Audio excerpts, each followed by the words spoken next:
puente, ¿cómo se llama este puente? ¿En qué localidad? En la grande, enfrente del centro de salud. Han pegado un tiro a una señora que me parece que es de la Junta. La chica está tirada en el suelo, le han pegado unos tiros. Yo creía que eran unos petardos. En la pasarela, ¿pero que la han agredido, la han disparado? Que no, que la han disparado, que está tirada, no se mueve, está como muerta. ¿En qué ciudad o pueblo? En León, en León, en León. En León.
Sentí unas detonaciones. Pensé, pero bueno, ¿cómo pueden a las 5 de la tarde, a las 5 y cuarto o 5 y 20, estar gente tirando ahora petardos o cohetes? Continué pasando por allí y de repente vi que venían unos policías en moto. Claro que yo me sobresaltó mucho porque, claro, es una pasarela peatonal. Subí la pasarela y me fui corriendo hacia donde estaba la policía. Yo veía un cuerpo allí, es un hombre y una mujer, no le podemos decir nada. Entonces yo me di la vuelta y venía su pareja y el concejal de policía. Y yo creo que le dijo, creo que es Isabel Carrasco.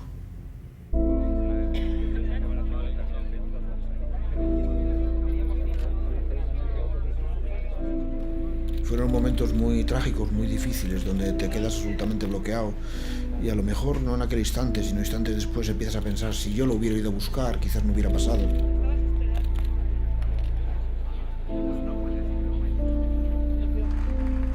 Isabel era una persona muy enérgica, con mucho carácter. Yo creo que era sumamente inteligente, muy trabajadora,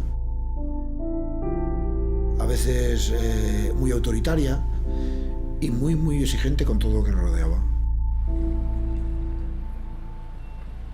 La han definido como autoritaria, dictadora, descalificadora, que se cree la dueña de León, que domina su partido con mano dura, muy exigente. Yo me pregunto, ¿realmente Isabel Carrasco está dentro de su partido rodeada de enemigos? Hay unas reglas de juego y la gente tiene que saber que en democracia se juega, unas veces se gana y otras se pierde. Aquí en nuestro partido normalmente a la gente que en un determinado momento tienes que quitar de algún cargo y que duele, porque son los momentos más complicados de presidente del partido, pues realmente ya tienes un enemigo. Pero ya está dentro para ti.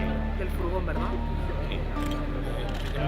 Han sido detenidas 2 mujeres, madre e hija, de 55 y 35 años, como presuntas implicadas en estos hechos. ¡Asesina, perra! ¡Asesina! Una familia bien de Astorga se esconde presuntamente tras el brutal asesinato. Montserrat Triana Martínez, de 35 años y conocida familiarmente como Triana, y su madre, María Montserrat González Fernández, de 55 años.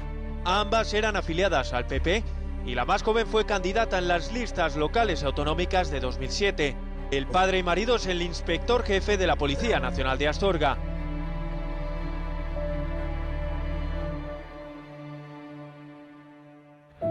La policía empezará a buscar esta mañana en el río Bernesga de León el arma con la que se asesinó a la presidenta de la Diputación y del PP leonés, Isabel Carrasco. El arma del crimen todavía no se ha encontrado, es clave, claro, en esta investigación. La policía cree que las detenidas habrían lanzado el arma al río y a partir de esta mañana intentarán localizarla. no hay más novedades respecto a lo que ahora mismo ocupa y preocupa a la Policía Nacional, y es encontrar el arma que efectuó los disparos.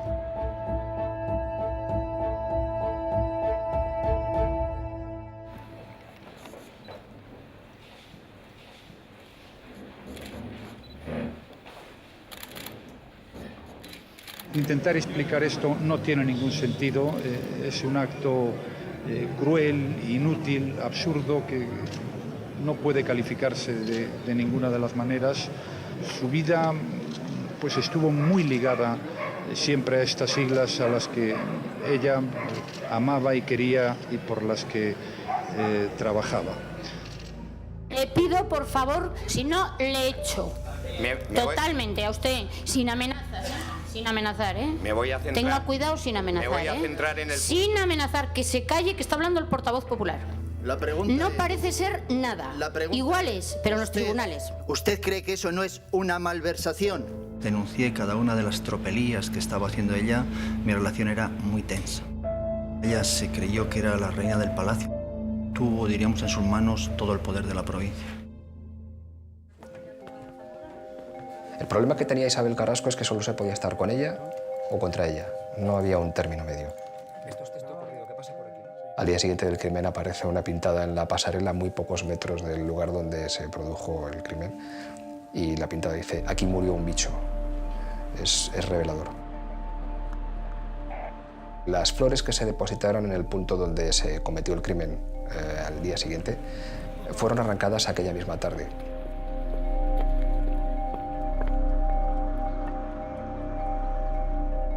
Tampoco se puede decir que se despertase una corriente de simpatía hacia Montserrat y Triana, pero sí que he visto que tampoco hay una corriente crítica ni que nadie las desprecie de alguna forma. Estamos hablando de un asesinato.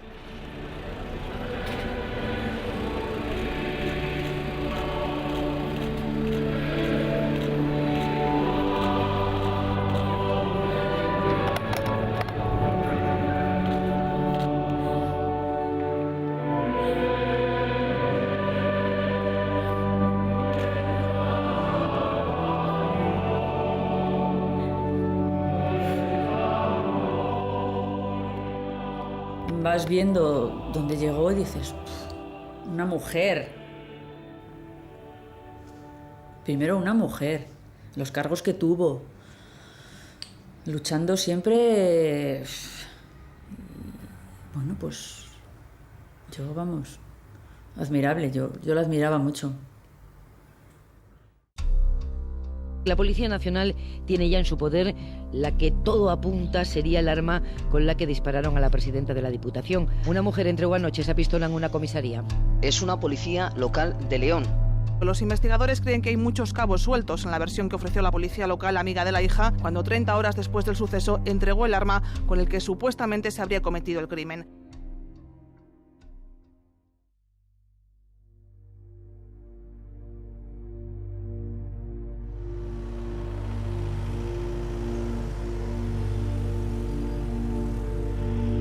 Ahí lo podéis ver, compañeros. El firmado policial acaba de llegar y en estos precisos instantes se baja en primer lugar de las sospechas que van absolutamente tapadas, prácticamente de forma distinta. Sí, la que viene detrás es Montserrat, las dos imputadas acaban de bajarse.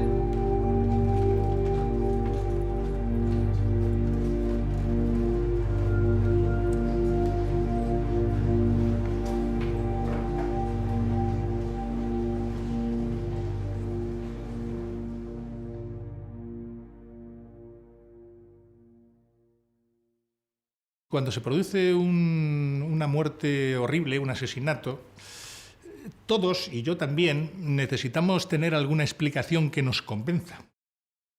Nosotros investigamos, se investigó a ver cuáles podían ser los motivos.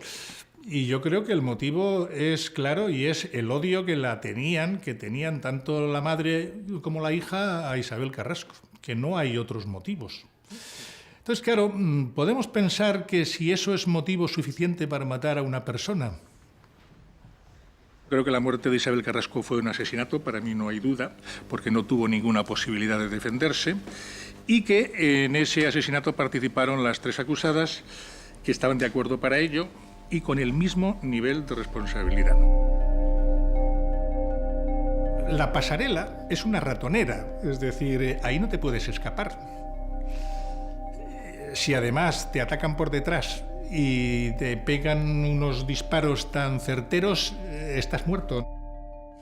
Ese asesinato se cometió además con frialdad, con una precisión, a mi juicio, impresionante. A mí personalmente me ha impresionado, porque créeme, matar no es fácil. Es un plan casi perfecto y una ejecución perfecta, porque el plan podía haber salido bien. Podía haber salido bien, estoy convencido de que podía haber salido bien.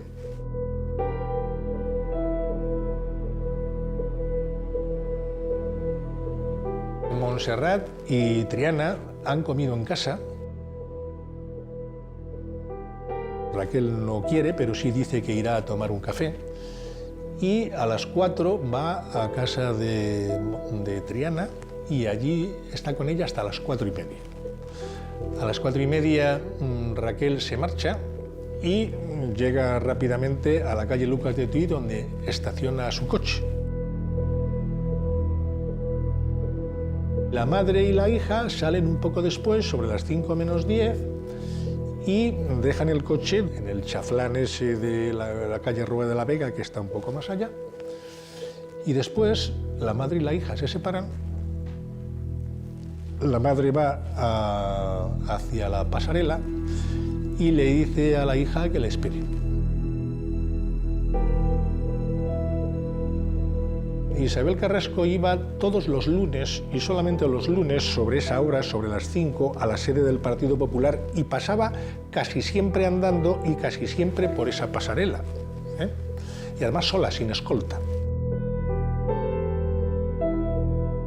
Cuando la ve salir de su casa, la deja pasar, y cuando va por la pasarela se acerca por detrás y se cruza con el policía y su mujer.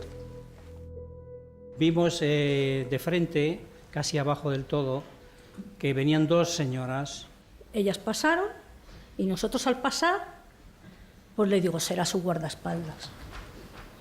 Fuimos andando unos 15 o 20 pasos más o menos. Y a esa altura sonó un ruido como un petardo. Y entonces nosotros nos volvimos. Y vimos a la señora, la primera, la que iba delante, la señora que iba delante, la rubia, que se estaba cayendo hacia adelante, pero no se caía, no se derrumbó, sino se caía como si estuviese rígida. Se fue cayendo adelante hasta que se cayó al suelo. Y una vez que estaba en el suelo, la que iba detrás dio 2 pasos hacia adelante y se puso a la altura de la cabeza. Se agachó y con la pistola que llevaba en la mano se la acercó a la cabeza a muy pocos centímetros. ¿Más o menos cuánto? ¿10, 15, 5? 4 o 5 centímetros, no más. Y le hizo 3 disparos. No me lo podía creer, que tan cerca que le dio, salió humo y la persona que estaba en el suelo rebotó su cabeza. Se levantó, se cogió con la mano izquierda el pañuelo que llevaba, se lo subió hasta la boca y se lo mordió con los dientes. Y se dio media vuelta y se vino hacia nosotros. Pasó junto a ellos con la pistola cogida y metida en el bolso, así, y mirando para ellos. De tal manera que ellos pensaron, pues nos va a dar unos tiros a nosotros también. Mi mujer se asustó un poquillo cuando vio que venía y yo la agarré del brazo. Se la sujeté para que no se moviese y yo la dejé pasar. Y cuando llevaba unos 15 o 20 metros, yo le dije a mi mujer, la voy a seguir. Y ella me dijo, vale, yo voy a llamar al 112. Si la muerte de Isabel Carrasco se produce a las 5:15 de la tarde, a las 5:16, Montserrat, la madre, está llamando a Triana. Es un minuto después de los hechos. Esa llamada, por haberse producido justamente a esa hora, no tiene otro sentido que decir, ya lo he hecho, ya lo he matado, espérame que te voy a dar la pistola. Pedro empieza a seguirla porque la deja ir un poco y la va siguiendo por la acera contraria, no detrás, sino por la otra acera. Cruza la calle y se mete en la Plaza Colón. Entonces yo estaba en la esquina de Colón con Tui y salí corriendo para no perderla. Y cuando entro en la Plaza Colón ya no la vi. Se me había perdido. Al llegar a la Plaza de Colón se puede tirar o por la derecha o por la izquierda. Y él tenía que elegir, y él eligió la derecha y Montserrat se había ido por la izquierda, hacia el pasadizo. Triana, para mí, la está esperando en el pasadizo, que es un sitio perfecto para hacer lo que hicieron, para que le dé el revólver, el bolso con el revólver, y para que Montserrat se quite la ropa. Montserrat continúa hacia Gran Vía de San Marcos y va hacia el coche, y Triana va a la calle Colón y va a encontrarse con Raquel Gago. Ese día, 12 de mayo de 2014, ¿se encontró usted con Raquel? Sí, señor. ¿Ella qué estaba haciendo? Ella allí estaba parada. Parada. Estaba como esperando.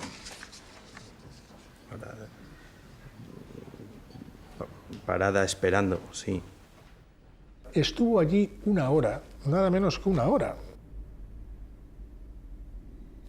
Porque eso lo tiene reconocido ella y además sale también por las antenas de telefonía. Triana llama a Raquel a las 5:19. Y como digo, el sentido de esta llamada, para mí, no es otro que estate preparada, que mi madre ya lo hizo y te voy a dar el revólver. ¿Quién llama en un momento tan terrible después de un asesinato, cuando estás metido en un asesinato, porque la llama? Es decir, que si la llama y justamente en ese momento es porque está de acuerdo con ella. Estábamos hablando y enzarzados en la conversación cuando llegó esa chica en concreto. ¿Dijo algo? Solamente creo las palabras que dijo: abre. Como abre el coche. ¿Dijo que iba a dejar algo en el coche? No. ¿Raquel contestó algo? Siguió hablando conmigo. Siguió. ¿Abrió el coche, Raquel? El coche se abrió, no sé si lo abrió Raquel o quién lo abriría. El coche sí se abrió. ¿Vio si la chica esa que llegó metió algo en el coche? No lo vi. Lo que hace Triana, porque es lo que dice ella, pues lo tiene dicho, es que le deja en el coche el bolso con el fular y el revólver. Montserrat continúa hacia el coche. Como Montserrat había ido por aquí y Pedro había ido por aquí, se encuentran aquí. Y entonces al verme se quedó un poco sorprendida y se quedó parada y me miró fijamente. Y entonces en ese momento oí una sirena de un vehículo policial y yo me eché a la calzada, le hice señales para que parase y paró. Ella pregunta que qué pasa aquí, que por qué está allí la policía. En algún momento dicen que si son la mujer y la hija del comisario jefe de Astorga. Entonces, claro, quedamos mi compañero y yo solos. La señora insiste mucho en que el que nos paró estaba loco. Y claro, la señora iba muy bien vestida, era un vehículo de alta gama. Y pues claro, que llegamos a un momento que dijimos, oye, que a lo mejor nos estamos equivocando de persona. Por eso digo yo que el plan era bastante bueno, que no podían pensar que esas dos mujeres con apariencia respetable y en un Mercedes pudieran haber cometido un asesinato. Y si se marchan de allí ellas, y se marcha también como se marchó Raquel Gago con la pistola, y si no pueden ser identificadas, porque no pueden ser identificadas, pues el crimen podría haber salido bien. ¿O no? El registro se inicia a las 12:30 de la noche. La juez decide hacerlo en persona. Se lleva a la inspectora jefe de la Comisaría de Policía Nacional. Y entonces aprecian que en los baños no hay nada, que en el pasillo no hay nada. Y los dos puntos donde encuentran elementos de importancia son el salón y el dormitorio individual.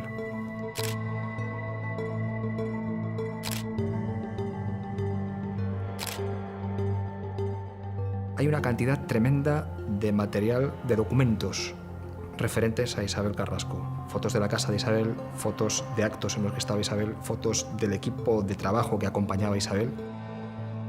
En el salón aparecen los ordenadores, que luego se registran. Lo que a la policía le llama la atención es la persistencia con la que se busca armas, revólveres, silenciadores, pistolas y un poco la continuidad en el tiempo con la que se llevan a cabo esas búsquedas. En el salón aparece también una cantidad de munición tremenda.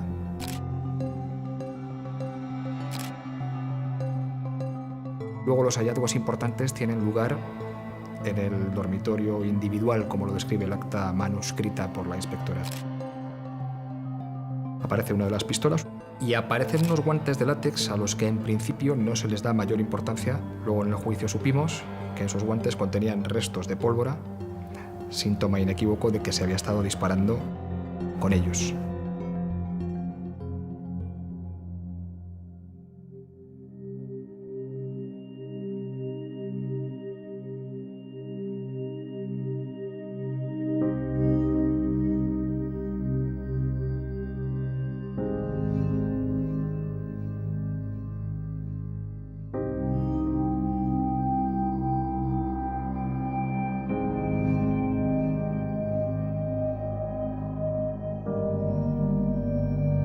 Nosotros nacimos en el campo de Santibáñez.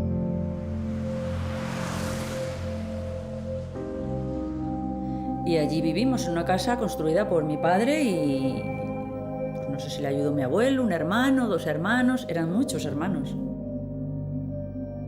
Mi padre era ferroviario y de todo un poco. Cuando no trabajaba en la Renfe, pues trabajaba en las obras, y cuando no, pues cortaba el pelo, y cuando no, pues arreglaba zapatos. Todo. No demostraba mucho cariño, o sea, no era afectuoso. Tú ibas, le dabas un beso y te lo daba, pero no salía de él.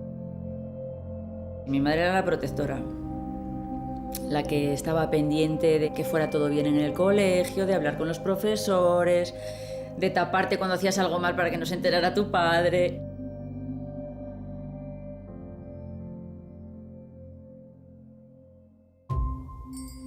Estamos hablando del año 58, 59, 60.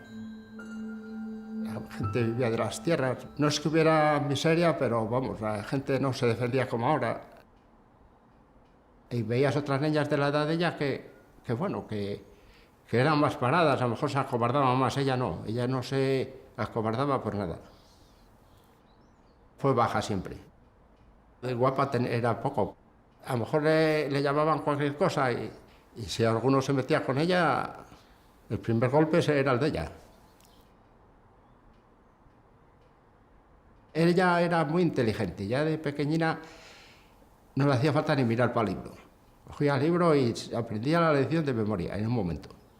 Sin embargo, nosotros a base de puñetazos. Me acuerdo una vez, bien pequeño, le decía la maestra, doña Pura, a su madre, dice, esta niña, si sigue así, va para ministro. Cuando eras pequeña, ¿qué querías ser de mayor? Bueno, pues cuando era pequeña no sé muy bien qué quería ser de mayor, pero era bastante osada porque pretendía ser casi artista. Y nada menos que fui hasta incluso en Radio León con aquel famoso GLT a cantar, que canto para matarme sin que se enterara nadie. Y claro, por supuesto, no pasé la primera ni nada que se le parezca, porque si me tuviera que ganar la vida cantando ni te cuento. Pero bueno, después, especialmente, ya después ya no quería ser nada, ya vi que lo de artista no iba conmigo, que no iba a poder cantar, modelo pues tampoco tenía ni la talla ni nada que se le pareciera, y entonces me tuve que dedicar a estudiar y realmente pues es lo que fui. Era inteligente, tenía buena memoria, rápida mentalmente, o sea que en ese sentido Dios la dotó fenomenal, o sea que podía, yo creo que conseguir lo que se propusiera.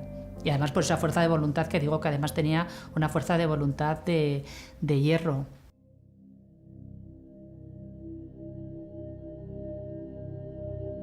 Juicio conjurado técnicamente solamente es diferente en que Mientras que en el juicio normal, quien lleva el proceso y quien lo resuelve son personas profesionales de la justicia, en el Tribunal del Jurado existe una serie de personas legos en derecho que son los que van de alguna forma a analizar toda la prueba que se practique durante el juicio y al final van a dar su veredicto, si culpable o inocente. Entonces, ¿qué puede ocurrir? Pues con un jurado puede ocurrir de todo. Simplemente, depende de quién mejor le sepa influenciar, quien mejor le sepa. La empatía es muy importante. El interrogatorio de Montserrat González mañana, ¿esperas mucho? Yo espero que no declare. O sea, yo espero que a las acusaciones no nos conteste. Es probable, ¿no? Sí. Sí. ¿Por qué esperas esto? Por lo que te estoy diciendo. Porque creo que va a ser la estrategia. La estrategia creo que va a ser el enturbiar el asunto, el llevarlo a otro plano, y entonces, ¿cuál es la mejor forma? No contestar a nuestras preguntas. Entonces solamente va a contestar a las preguntas de su abogado.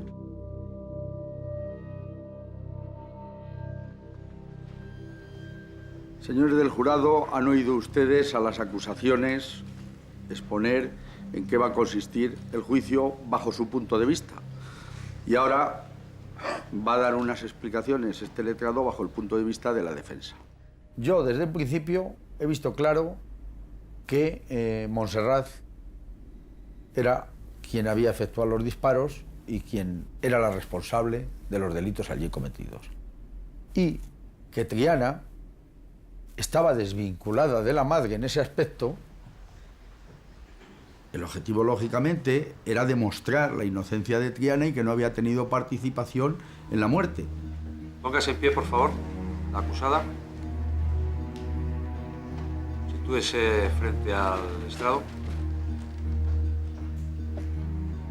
Le autorizo expresamente a sentarse y prestar declaración sentada.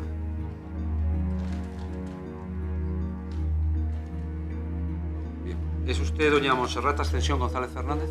Sí. ¿Va usted a declarar? Voy a declarar a mi abogado. ¿Solo a su abogado? Solo a mi abogado. ¿No va a declarar a ninguna pregunta del resto de las partes? No. Tiene usted derecho a no declararse culpable, guardar silencio, responder a todas o a parte o a ninguna de las preguntas. ¿Conoce usted sus derechos? Sí. ¿Va usted a declarar? Voy a declarar al fiscal y a los abogados de la defensa. ¿Va a declarar? Sí. ¿A todas las partes? Preguntas Sí. de todas las partes.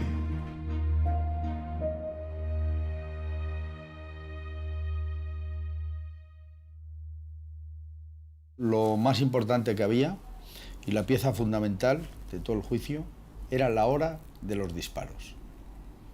Sobre eso basculaba todo lo demás. ¿Por qué todo el mundo dice desde un principio 17:15? ¿Quién influye en que digan 17:15?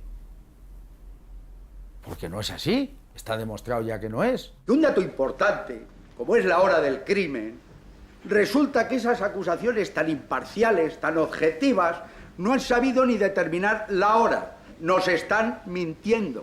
Para establecer la hora de la muerte, que era fundamental para la defensa, los dos puntos fundamentales son dos llamadas de teléfono.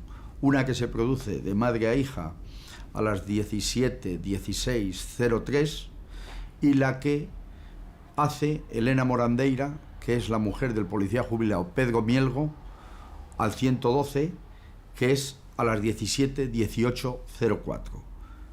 Con esos dos parámetros se puede establecer perfectamente la hora de la muerte.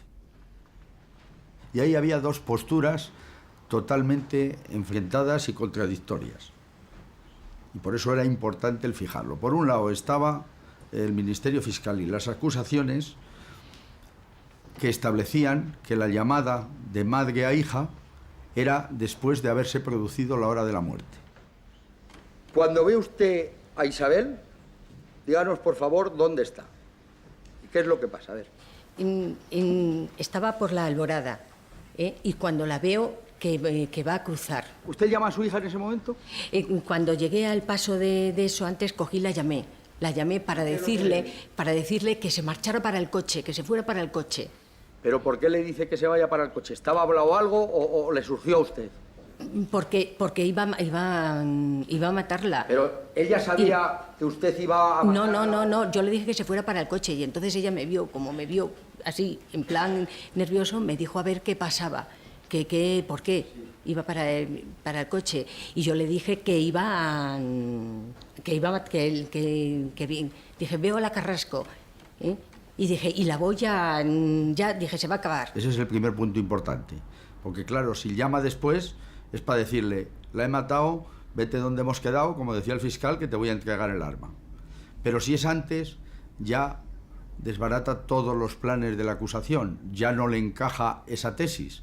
Bueno, su madre le llamó con el iPhone 4 sobre las 17:16. Sí. Con una duración de 36 segundos, según el listado de llamadas. Sí. ¿Qué le dijo su madre? Mi mamá me dijo, ¿dónde estás? Vete para el coche y yo... A ver, lo que dijo ayer su madre, por lo menos lo que anoté yo, era que iba a matar a Isabel y que se fuera para el coche. Mamá me dijo que me fuera para el coche. Y yo la que pregunté... iba a matar a Isabel. Ella me dijo, vete para el coche. ¿Y que iba a matar a Isabel también? Perdón, deje acabar la persona. Me dijo que me fuera para el coche, que dónde estaba. Y le dije, ¿qué pasa? Y me dijo, la estoy viendo, Carrasco, hoy termina todo esto, ya verás. No... Y le dije, no hagas una tontería, espera que voy, ¿dónde estás? Me dijo, cruzo el ambulatorio, dijo, no, vete para el coche. Y me cortó y yo fui corriendo hacia el ambulatorio. Cuando llego a la pasarela, iba ya acercándome a ella, pero bien, y espero. Y entonces me acerqué ya, pasaron, y fue cuando pasaron unos señores o gente, o dos. Explíquelo usted con más detalle, por favor. Y es que... Piense que no saben... Ya. Usted lo sabe, pero... Ya. Yo le di en la espalda y después le di más, pero es que tampoco sé dónde le di. ¿Y usted no comprendía que no se puede quitar la vida a una persona por muchos problemas que haya? ¿Qué es lo que pensaba? No, es que pensaba que si no, iba mi hija. Entonces preferí ella que no mi hija, porque desde luego mi hija estaba tan mal, ella iba a seguir, porque iba a seguir haciéndole eso. La vida imposible. ¿Está usted arrepentida por lo que ha hecho? No. ¿Pero por qué? ¿Por qué no está arrepentida? Pues porque si no, mentiría. Las llamadas del 112 son claves para determinar la hora más o menos exacta de la muerte. Imagínense ustedes, y esto quiero que se reflexione un poquito, porque es importante. Se acaban de producir los disparos en la pasarela. Piensen ustedes.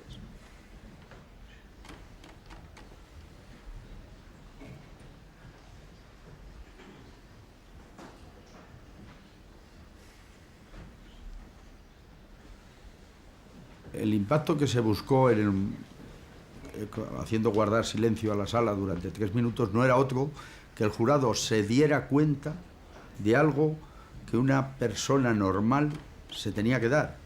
Y es que si se produce un asesinato a la hora que dice el Ministerio Fiscal, a las 17:15, una persona que lo ha presenciado, que está allí, puede tardar en llamar lo que tarde Montserrat en deshacer el camino de la pasarela y pasar delante de ellos. Y ese espacio no pueden ser, lógicamente, 3 minutos. 3 minutos se hacen eternos en silencio. Y si se ha presenciado una muerte, también.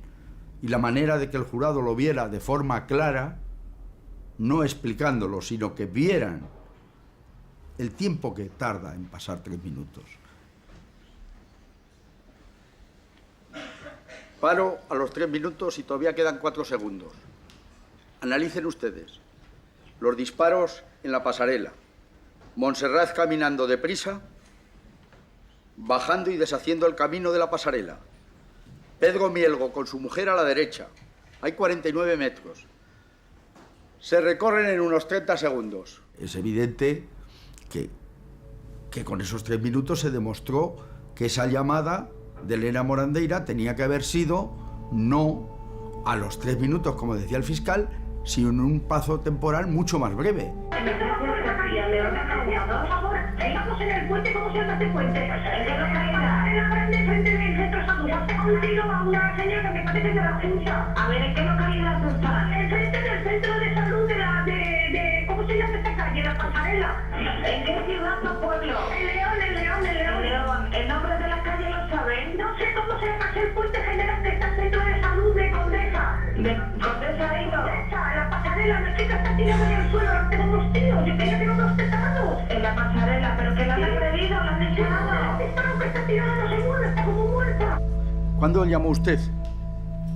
Yo, pues en el momento que le dije, haz tú lo que tengas que hacer, que yo llamo al 112. O sea, que cuando usted llama, su marido está usted todavía con él, comienza Él ya empezaba usted ahí llama y inmediatamente, yo ya ¿verdad? marqué al 112. Lo que nosotros demostramos también con la hora de la muerte es que el lugar donde aparece el arma y donde lo recoge Triana no es el pasadizo, sino el garaje que hay en Lucas de Tuy.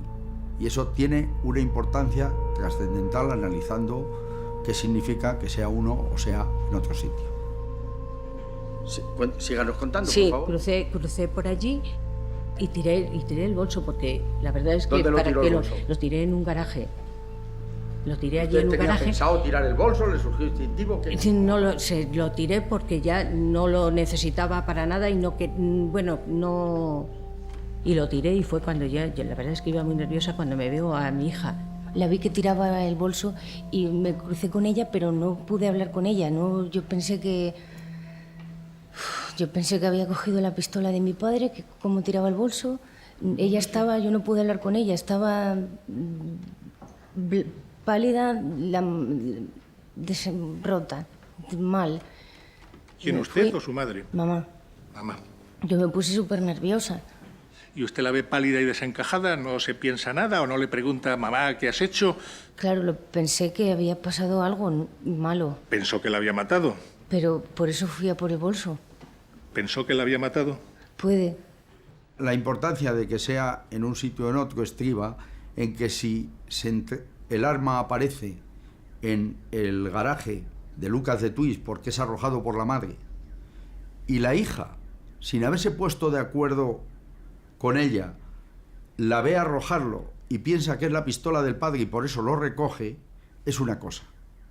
Y si quedan previamente en el pasadizo porque están concertadas, ya saben el sitio donde va a ir la madre y donde tiene que recogerlo Triana, es otra. ¿Y no había dicho anteriormente que el bolso se lo dio en el pasadizo?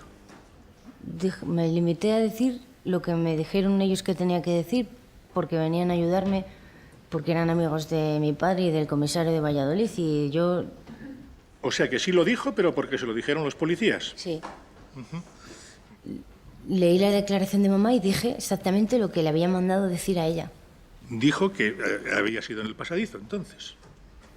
Sí. Sí, pero fue en Lucas de Tuy. Si el arma se encuentra en el garaje, cuadran perfectamente los tiempos atendiendo a la hora de la muerte y las llamadas que se producen.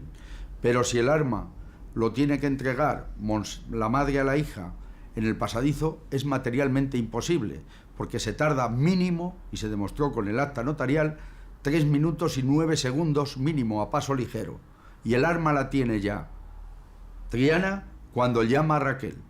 No puede Triana llamar a las 17, 19, 14, que desde que se han producido los disparos han pasado 2 minutos y no puede necesariamente estar ahí recibiendo un arma, donde no ha llegado su madre.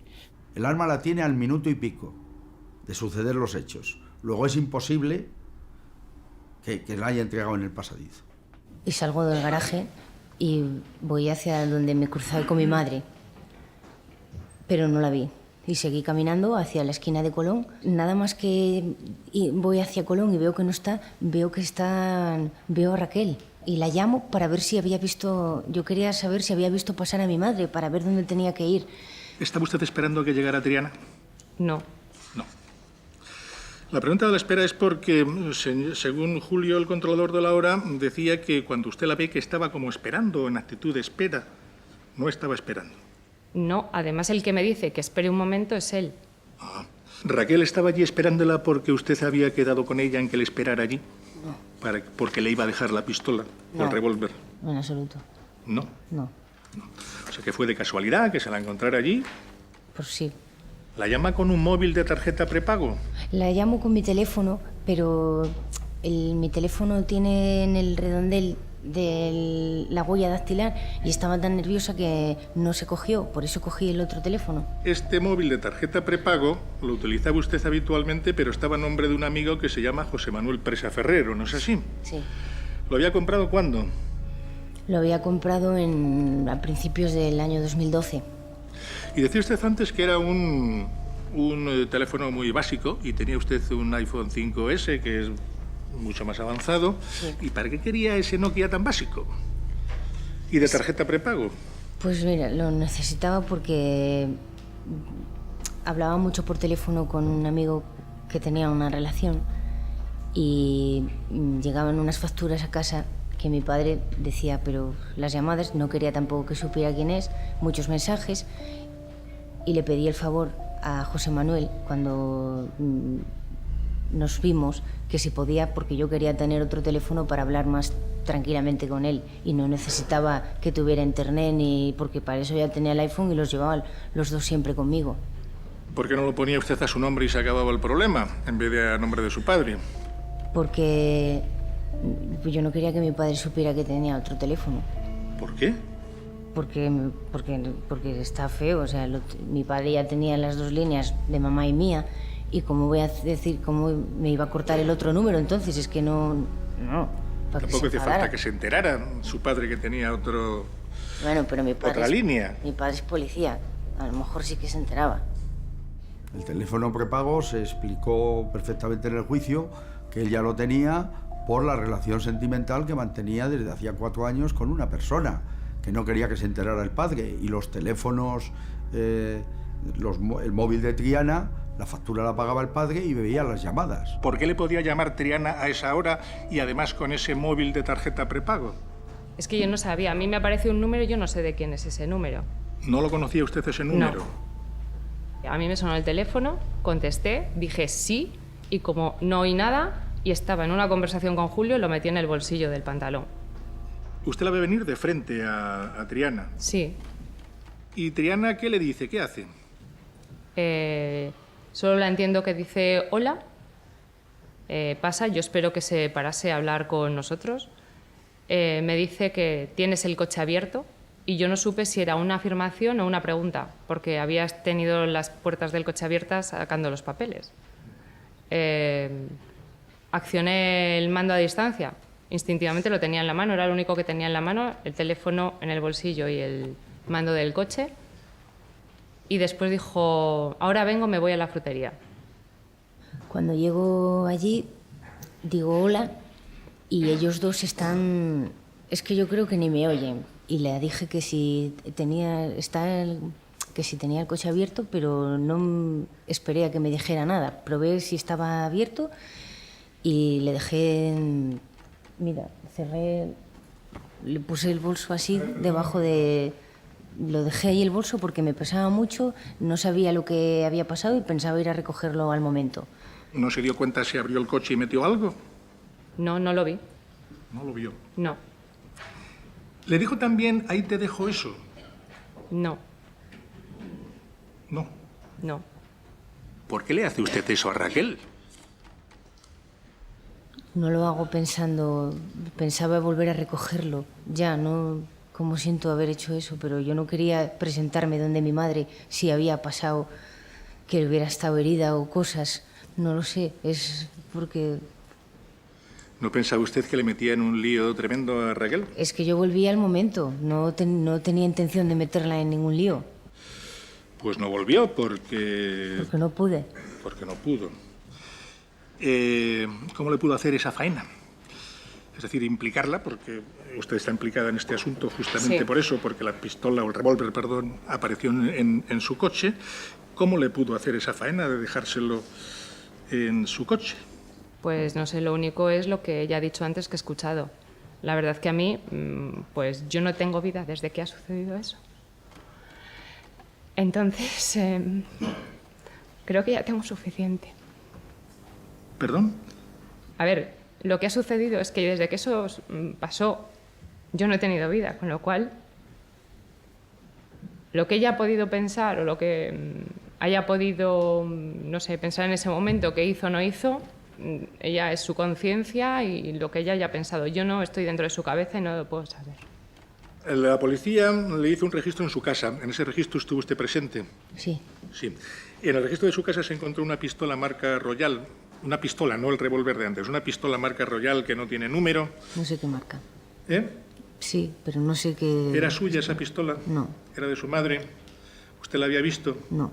No, no sabía de ella. No.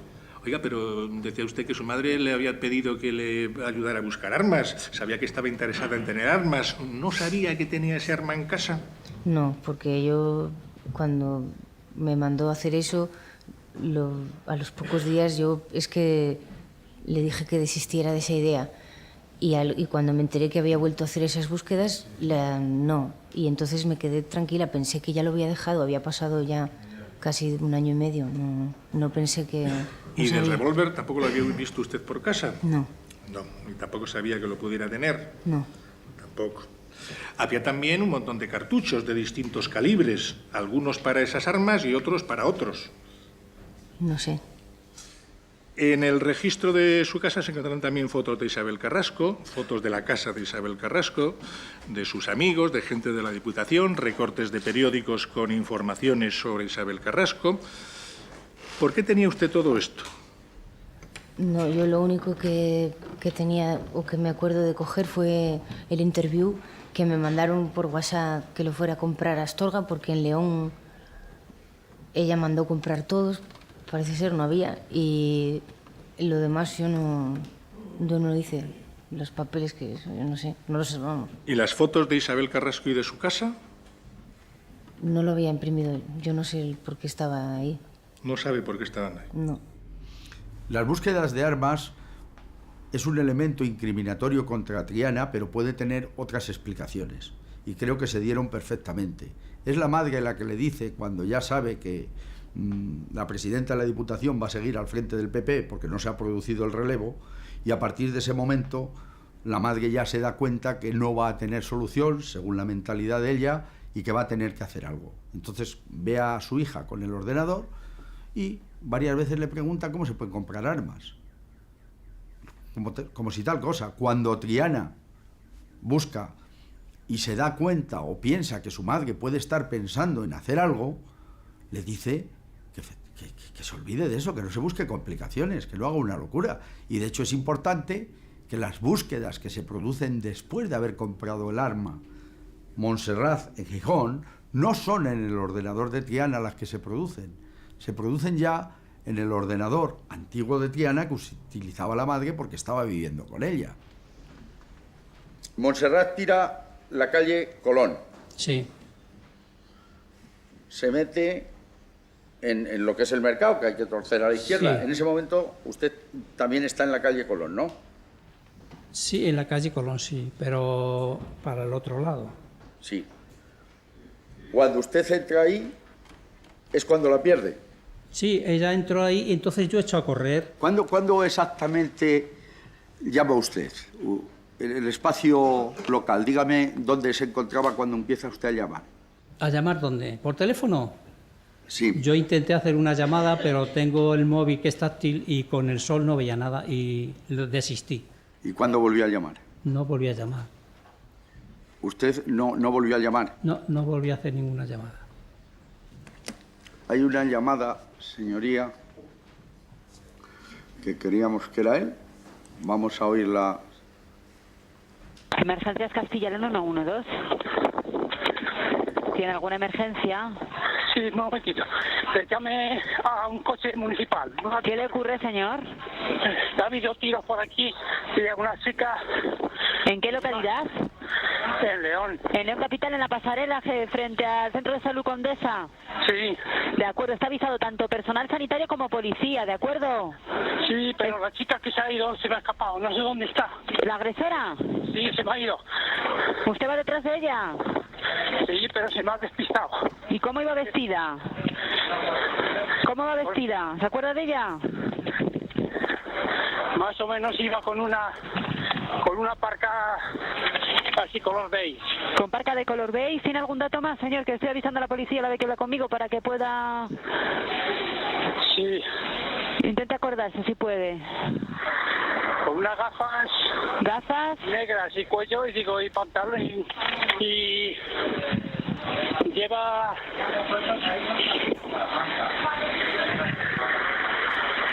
Es un agresor, la señora de la que ha disparado era una señora, ¿verdad? Sí. Vale. ¿Y pantalones se acuerda? ¿Se acuerda, señor? ¿Caballero? Sí, un momentito. Sí, tranquilo. Llega la policía, ¿verdad?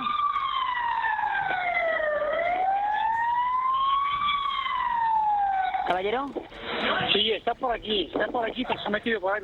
Sí, se ha metido por ahí. La chica esa que ha disparado. Habla con policía, ¿verdad? ¿Dónde está? Esta es. Esta. Esta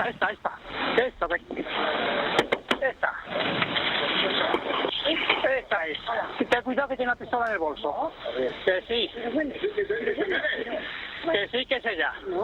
Que este que yo desde la pasarela. Mira el bolso bien, regístrala.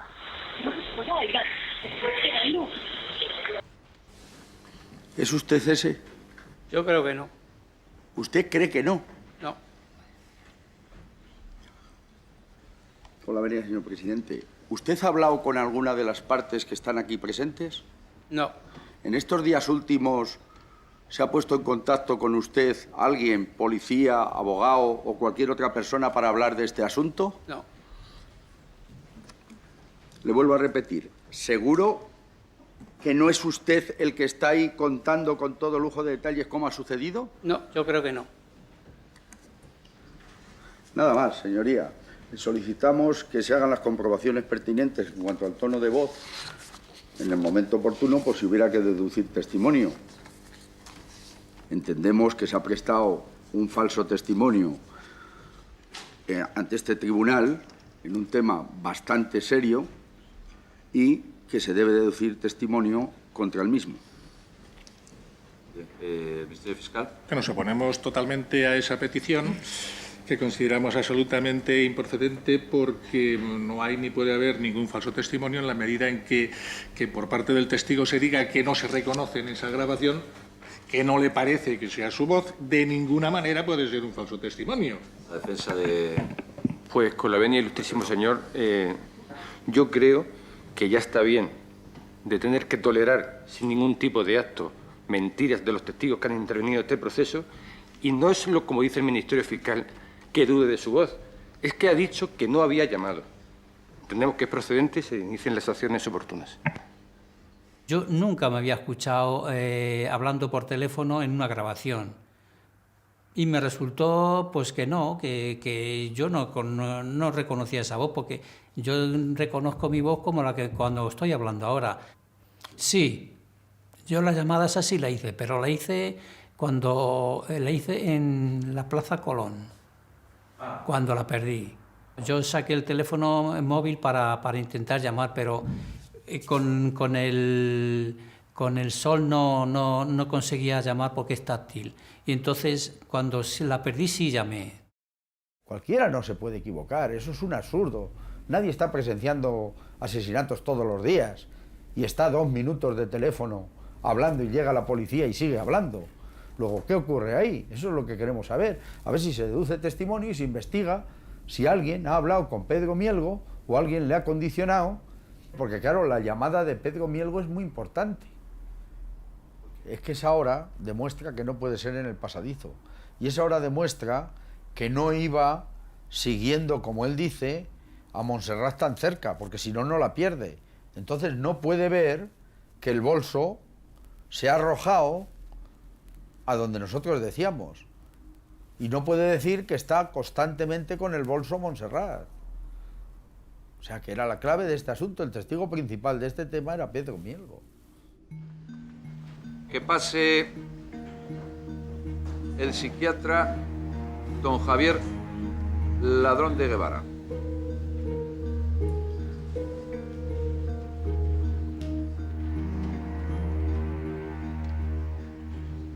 Doña Montserrat es un caso que es un cuadro psiquiátrico que se ve fundamentalmente en la psiquiatría forense, que es lo que se llama la paranoia. La paranoia es una convicción delirante que tiene la paciente, que a veces no guarda ninguna relación con la realidad, o a veces guarda parcialmente relación con la realidad.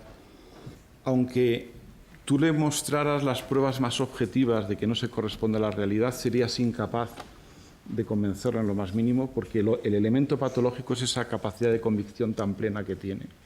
Ella obtiene la convicción de que no solamente doña Isabel pues está persiguiendo, está acosando a su hija, sino que además es la fuente de todos los males de lo que les está ocurriendo. Y además, dentro de esa creencia patológica, considera que doña Isabel es todopoderosa.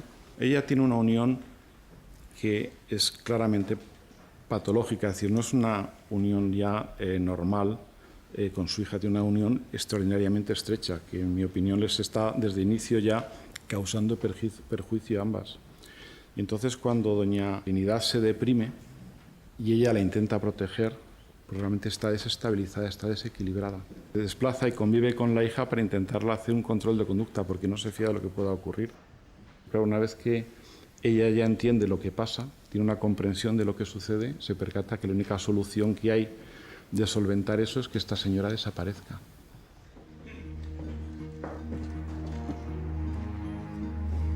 Buenos días. ¿Pueden sentarse, por favor? Gracias. Bien, vamos a ver, buenos días. Buenos días. Ustedes son médicos forenses, son funcionarias de la Administración de Justicia que se dedican o entre cuyas misiones tienen fundamentalmente el emitir informes como los que han emitido en esta causa respecto de la imputabilidad de Montserrat, de Triana y de Raquel. ¿No es así? Bueno, mire, respecto de Montserrat, ustedes la describen como fría, con poca capacidad para empatizar. ¿Qué otras características le vieron de su personalidad o de su modo de ser? Ella es independiente y tiene un temperamento, un carácter fuerte, es dominante, es rígida, dogmática, es decir, está imbuida por sus propias creencias. Para ella es bueno lo que es bueno y lo que no es bueno para ella pues no lo es. Bueno, y en definitiva, ¿ustedes le vieron afectadas sus capacidades de conocimiento de los hechos y de voluntad? Para nada. No. Para nada. Hay que entender, por tanto, que ella, cuando hizo lo que hizo, sabía lo que hacía. Exactamente.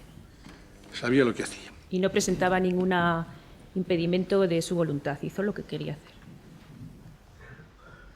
¿No notaron ustedes una relación más estrecha de lo normal, de lo que es habitual, incluso en hijas únicas, entre madre e hija? No. No. ¿Sabe lo que hemos relatado nosotros? No. En la Clínica Médico Forense de Madrid hay especialistas en psiquiatría. Cuando se pide un informe, nos remiten a un médico forense que es licenciado en medicina y que a su vez es psiquiatra porque ha hecho esos 4 años de psiquiatría que se hacen después. Aquí en León no había psiquiatras para hacer los informes. En la Clínica Médico Forense de León no hay ningún psiquiatra. No había ningún psiquiatra. Vale.